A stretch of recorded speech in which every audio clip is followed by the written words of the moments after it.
E você que nos ouve, nós sabemos que, como mundo, nós estamos vivenciando algo extremamente novo, algo que nós nunca vivemos antes nessa geração, e muitas vezes nós nos encontramos numa situação de não saber muito bem como proceder, de não saber muito bem como lidar, e entendemos que é uma coisa que nós vamos aprender a navegar, passo a passo. Nós vamos precisar aprender a entender como que nós vamos poder nos posicionar.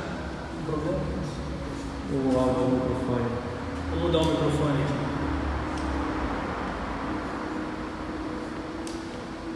O som tá legal? Muito bem.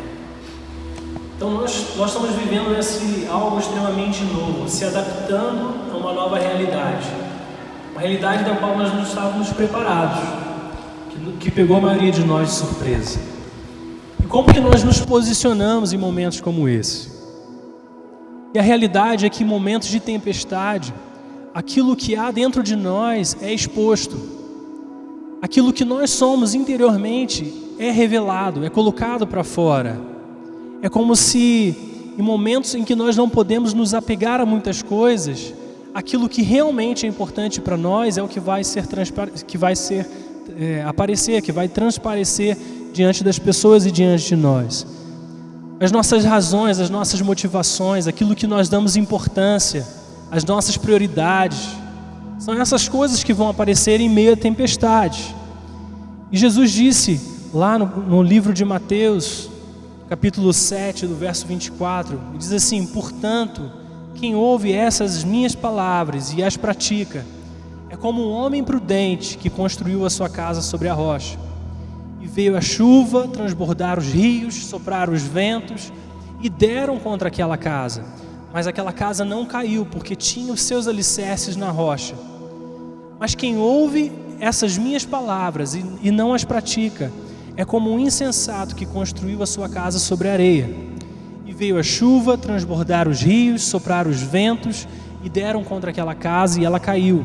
E foi grande a sua queda. E a verdade é que nós não sabemos quando as tempestades vêm. Nós não sabemos quando as situações adversas vão nos atingir. Mas nós podemos saber como é que nós estamos construindo. E Jesus aqui está dando essa instrução aos seus discípulos, aquele povo que os ouvia, dizendo que cada um deles deveria se comparar a um homem sábio, a um homem prudente, que ouvia as palavras de Jesus e as praticava, porque dessa forma eles estariam construindo a sua vida, a sua casa, tudo que tem ao seu redor, sobre um alicerce forte, sobre a rocha, que nós entendemos que é a própria pessoa de Jesus Cristo. Mas aqueles que não consideravam as palavras de Jesus, que não as praticavam, eles estavam construindo as suas vidas num alicerce que era fraco, sobre um fundamento que era fraco, que era a areia. Então, embora nós não saibamos quando as tempestades virão, nós podemos saber como nós estamos construindo a nossa vida. E a realidade é que em momentos como essa crise que nós estamos vivendo, cada um de nós está passando por algo em particular, que é reavaliar sua vida, que é avaliar suas prioridades. Porque tudo aquilo que nós podíamos nos apegar em momentos como esse, simplesmente estão se desvanecendo, simplesmente estão perecendo. A nossa segurança nos trabalhos, a nossa segurança em estruturas, em governo, todas essas coisas, por melhor preparados que nós estejamos, ainda assim nós percebemos que essas coisas não podem dar o sustento, não podem atender às nossas necessidades mais íntimas. Podemos estar ocupados e ainda assim não perceber como estamos construindo as nossas vidas. Então, provavelmente você que nos ouve deve ter avaliado isso em algum momento dessa semana. Talvez você deva estar se perguntando: o que eu tenho feito da minha vida? Quais são as prioridades da minha vida? Quais são as coisas que realmente têm valor e que estão diante de mim agora por conta dessa situação? Nós sabemos que, embora o vírus, a doença, a enfermidade não seja algo dado por Deus, nós sabemos que o nosso posicionamento como cristãos é de nos submeter a Deus, mas de resistir ao diabo. Jesus disse que o diabo veio para matar, para roubar e destruir, mas que Ele veio para nos dar vida e vida em abundância. Então, quando nós avaliamos e reavaliamos as nossas vidas, nós precisamos, em face, diante de toda essa dificuldade, dessa crise, nós precisamos aprender a nos submeter a Deus. Porque embora a tragédia, a dor, a morte não tenham sido dados por Deus, Deus é aquele que consegue extrair beleza do meio das cinzas. Ele consegue aproveitar as piores situações e convertê-las e transformá-las para o nosso benefício. Então, em face disso tudo, nós precisamos nos perguntar: Senhor, como que nós podemos nos submeter a Ti? Que áreas do nosso viver precisam ser reestruturadas? Que áreas da nossa vida precisam ser realinhadas? O que era importante para nós que agora nós percebemos que não é mais importante? E que nós precisamos fazer um shift, fazer uma mudança, uma transformação da nossa maneira de pensar, da nossa maneira de viver, para que quando essa situação se encerre, nós estejamos vivendo de uma nova forma. Nós estejamos construindo as nossas vidas sobre a rocha. Jesus, em meio a uma tempestade, Ele dormiu. Nós sabemos pelo relato bíblico que Jesus estava com seus discípulos fazendo uma grande travessia para o outro lado daquele lago, e se abateu uma grande tempestade sobre ele, e ele conseguia dormir em meio à tempestade. E os seus discípulos vieram até ele e perguntaram: Senhor, Mestre, o Senhor não se importa que nós morramos? E Jesus repreende os seus discípulos pela sua falta de fé. Ele repreende aquela incredulidade, e por causa da sua autoridade, Ele repreende a tempestade. Mas a realidade é que Jesus, Ele tinha um fundamento, Ele tinha um alicerce que era a sua rocha, porque enquanto a tempestade vinha sobre Ele, Ele podia descansar em meio àquilo. E a sua rocha, o seu descanso, era a vontade do Pai, que diz a palavra, que é boa, que é perfeita e que é agradável. Então, quando nós nos submetemos à vontade de Deus, que é boa, perfeita e agradável, nós podemos entrar também no lugar de descanso. No lugar de descanso, onde quem vai cuidar de nós é o Senhor. Eu queria ler com vocês esse texto que está no livro de 2 Timóteo, no capítulo 1, verso 7. Eu quero que você receba isso como o que Deus está dizendo a seu respeito. E diz assim: porque Deus não nos deu espírito de covardia, mas nos deu espírito de poder, de amor e de equilíbrio.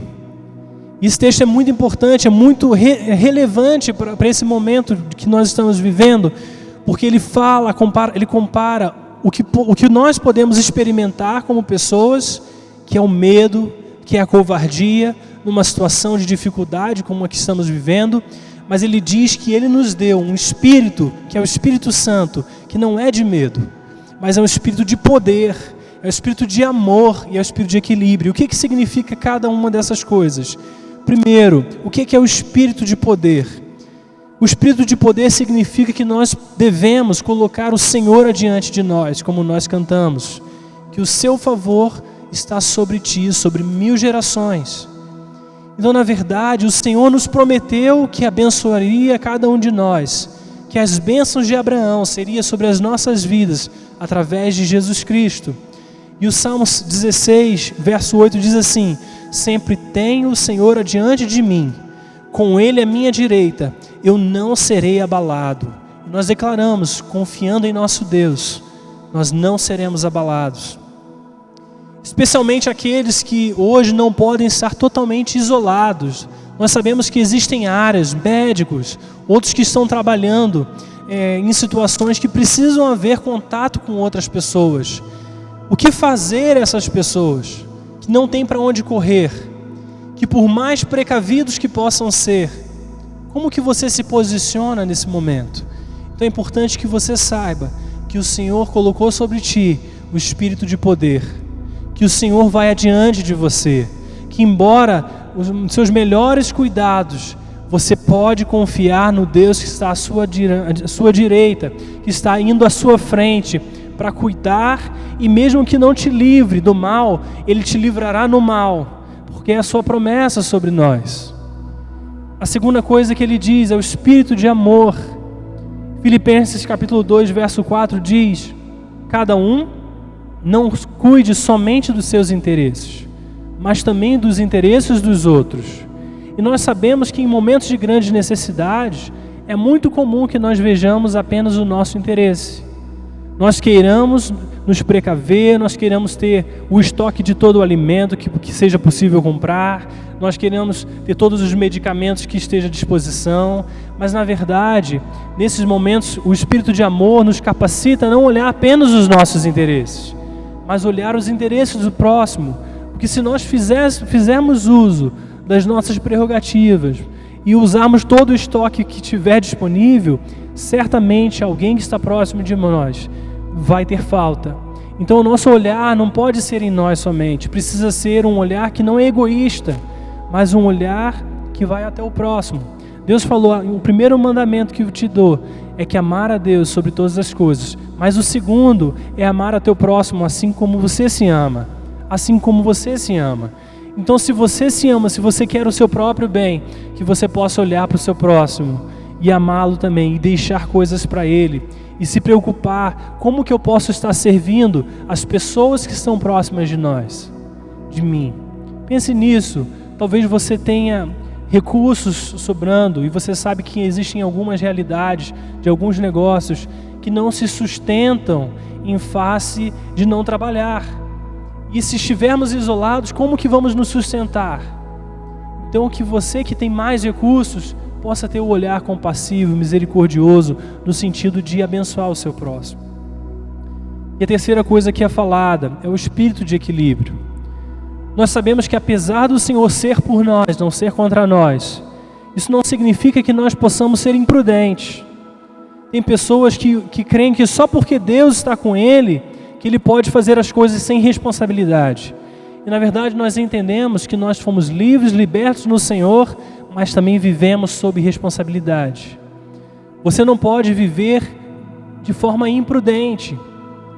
Quando Jesus foi tentado pelo inimigo no deserto, o diabo falou para ele, olha, se lança desse lugar alto, porque a promessa de Deus sobre você é que se aos teus anjos dará ordens para te guardar, e você não tropeçará em nenhuma pedra. E muitas vezes acreditamos que só porque o Senhor nos prometeu que cuidaria de nós, nós achamos que podemos colocar Deus à prova. E a realidade é que nós precisamos ser prudentes. Na medida do possível, nós precisamos evitar exposições. Nós precisamos seguir as orientações que têm sido dadas pelo nosso governo. Porque Deus nos disse também que nós precisamos ser submissos às autoridades constituídas. Então, considere aquilo que tem sido falado. Obedeça aquilo que é coerente, mas ao mesmo tempo creia que Deus é por você. Isso é o espírito de equilíbrio que nós precisamos ter nesse momento. Faça pequenos sacrifícios hoje para que amanhã não haja um grande prejuízo para todos nós. E finalmente, como igreja, como que nós devemos nos posicionar? Eu quero ler esse texto de Atos capítulo 12, versículo 5, que diz: Pedro então ficou detido na prisão, mas a igreja orava intensamente a Deus por ele. E na noite anterior ao dia em que Herodes iria submetê-lo a julgamento, Pedro estava dormindo entre dois soldados, preso com 2 algemas, e sentinelas montavam guarda à entrada do cárcere. Repentinamente apareceu um anjo do Senhor, e uma luz brilhou na cela. Ele tocou no lado de Pedro e o acordou, e disse: depressa, levante-se. Então as algemas caíram dos punhos de Pedro. Então Pedro caiu em si e disse: agora sei, sem nenhuma dúvida, que o Senhor enviou o seu anjo e me libertou das mãos de Herodes e de tudo que o povo judeu esperava. Nós vemos que apesar do intento desse homem mau, do intento do nosso adversário que procura nos estragar, que procura nos destruir, a igreja precisa se posicionar como? Orando intensamente a Deus, orando pela nossa nação, orando pela sua cidade, orando pela sua família, orando pelos governantes, pedindo que Deus dê sabedoria a eles, para que Deus dê soluções sobrenaturais, de forma natural, para que eles possam se posicionar da melhor maneira possível, para que as pessoas se posicionem da melhor maneira possível, mas orando intensamente a Deus, abençoando o lugar onde estamos, declarando que esse vírus não irá se alastrar como todos esperam, declarar a intervenção sobrenatural sobre a nossa cidade. Esse é o nosso posicionamento como igreja. Então, ao invés de você se encher apenas dos fatos, não se deixe influenciar por eles. Se influencie, seja influenciado pela palavra de Deus, que diz que nenhum mal virá sobre a nossa tenda, sobre a nossa casa. Declare isso quando você acordar. Se você se sentir de alguma maneira desencorajado, com medo, temeroso, levante-se e declare: o Senhor é por nós, o Senhor é por mim, o Senhor é pela minha casa. Declare: o Senhor é pela minha cidade. Que seja esse o seu posicionamento, porque é isso que o Senhor deseja para cada um de nós. O Senhor sempre escolhe trazer livramento através de cooperação. E Deus espera que a sua igreja se posicione. E agora eu quero orar especificamente por você que está nos ouvindo. Talvez você não seja cristão, talvez você ainda não tenha a sua vida rendida aos pés do Senhor. Eu quero te dizer que não importa as circunstâncias, a palavra de Deus diz: se você crer no seu coração e confessar com a sua boca que Jesus Cristo é o Senhor, será salvo a ti e a sua casa. Se você crer que o Senhor é aquele que pode trazer a redenção da sua alma, que pode perdoar os seus pecados e te trazer vida onde você ainda é morto espiritualmente, se você simplesmente receba, você diz assim nesse momento: Senhor, eu recebo a graça e o perdão que foi dado a mim por meio de Jesus Cristo. Eu te peço perdão pelos meus pecados e peço que o Senhor me torne uma nova criatura a partir desse instante. Eu recebo o Senhor como meu Senhor e meu Salvador. Eu decido hoje escolher como eu vou construir a minha vida e será sobre a rocha que é Jesus Cristo. Se você crê nisso, simplesmente receba isso em nome de Jesus. Nós queremos orar nessa hora. Feche seus olhos. Senhor, nós oramos mais uma vez, crendo que o Senhor é por nós, que nada disso que está acontecendo é grande demais, que o Senhor não possa estender a sua mão e tocar. Que essas situações, essas circunstâncias, elas hão de se render e se dobrar ao poder do Teu nome. Que não existe coisa grande demais, que não há impossíveis para Deus.